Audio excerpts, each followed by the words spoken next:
The following is a preview of Fate and Destiny, Coleman Kcaj's Tale, by Brennan C. Renwick and Alex Salcedo, soon to be featured in Tales from the Galaxies Opera House.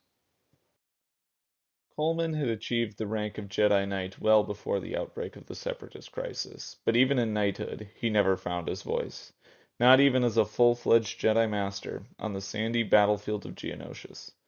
On reflection, Coleman had never been loud. He had always been measured and deliberate in his silence.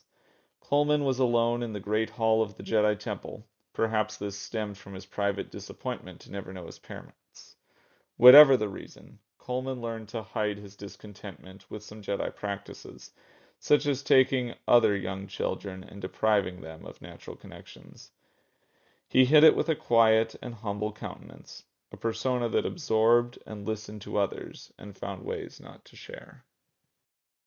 As the war called for more and more Jedi to leave the temple and join clone battalions as generals, the halls got quieter and quieter.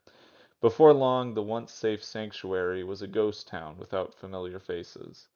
Coleman managed to hide in the temple's safety, serving as an instructor for children.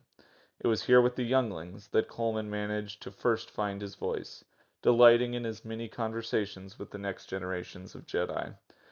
One afternoon, early in the war, Coleman was asked who his Jedi Master was by a delightful youngling of the Bergrufta clan named Tuk Tuk. Gently explaining to the youngling that Noro Zak had perished in the war, he was promptly inundated with raised hands. Tuk Tuk's older sibling, Jempa of the Bear clan, piped up, "Master Kaj, will we ever be able to fight as generals with the masters and knights? When will we help win this war, Master?" Coleman's heart felt heavy at these words. He believed firmly in the ancient Jedi calling to be peacemakers and seek non-violent solutions to the volatile galaxy.